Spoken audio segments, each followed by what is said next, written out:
أنه ما يتم أي صلح، ما يتم أي وقف عدايات لغاية ما نصل للنتيجة. والله مستعدين نكفلها خلال 15 يوم كلها. قد حدث ما خاف منه الجميع، وحدث ما لا يحمد عقباه، واشتعلت فتيلة الحرب المصرية السودانية. الوضع أصبح خارج نطاق ضبط النفس والأسلوب الدبلوماسي، وأصبح الجيش المصري لديه خيارا واحدا فقط، وهو التدخل السريع وإعلان الحرب على حميدة وقوات الدعم السريع بعد مقتل دبلوماسي مصري، مما سرع من إرسال الجيش المصري إلى سرب من قوات الصاعقة المصرية.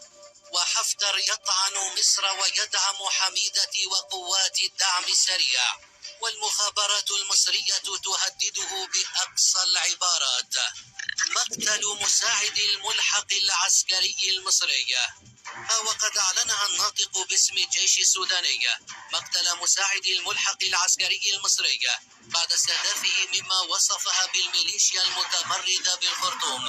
وقالت القيادة العامة للقوات المسلحة السودانية في بيان عبر صفحتها على فيسبوك مواصلة لسجلها الإجرامي وقتلها العشوائي، استشهد مساء اليوم بنيران الميليشيا المتمردة مساعد الملحق العسكري المصري بالخرطوم السيد محمد الحسين محمد الراوي أثناء مروره بسيارته بالطريق العام بشارع السيد عبد الرحمن.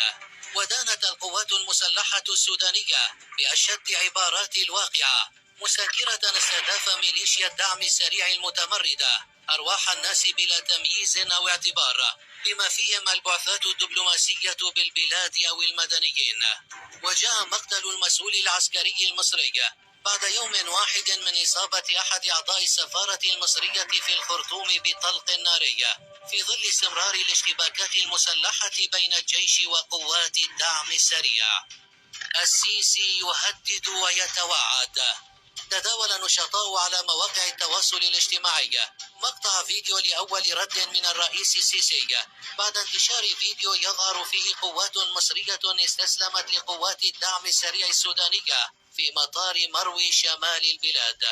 وأرسلت مصر رسالة شديدة لقوات الدعم السريع السودانية، وتوعدت مصر أن الذي حصل مع الجنود المصريين ونشر فيديوهات لهم لن يمر بالسهل، لكن المهم العودة أولا. وقال الرئيس عبد الفتاح السيسي أولادي يرجعوا الليلة واللي هيلمسهم مش هيطلع عليه نهار. وصرح قائد قوات الدعم السريع في السودان محمد حمدان دقلو حميدتي التزام قواته بأمن وسلامة الجنود المصريين. طائرات عسكرية مصرية تعيد جنودا من السودان. الجيش السوداني يعلن إجلاء 177 عنصرا من القوات الجوية المصرية. أعلن الجيش السوداني في بيان صادر عن القيادة العامة إجلاء 177 عنصرا من الأطقم الفنية للقوات الجوية المصرية إلى مصر من مطار دونغلا على متن 4 طائرات نقل عسكري مصرية. وأشار الناطق باسم الجيش السوداني إلى أن الجنود المصريين الذين تم إجلاؤهم ليسوا من المجموعة التي تتألف من 28 جنديا أسرتهم قوات الدعم السريع في مطار مروي. وأضاف أن من سماها الميليشيا المتمردة تتحمل المسؤولية الكاملة وتبعات أسر الجنود المصريين واحتجازهم. وذكر أن هذه الأطقم التي تتبع للقوات الجوية المصرية كانت قد وجدت ببروتوكول تدريب تم توقيعه بين البلدين عام 2018، وبموجبه تنفذ تدريبات مشتركة بين القوتين الجويتين بالبلدين بالتناوب. وأضاف المتحدث كان من المقرر إجراء دورة جديدة من تمرين حماة النيل في مايو أيار القادم. أفاد إعلام مصري بوصول أول دفعة من الجنود المصريين بالسودان إلى القاهرة، مشيرا إلى أن الدفعة الثانية ستكون خلال ساعات. وكانت القوات المسلحة المصرية قد قالت إنها تنسق مع جهات الاختصاص المختلفة في السودان لتأمين عودة جميع أفراد القوات المسلحة المصرية إلى بلادهم.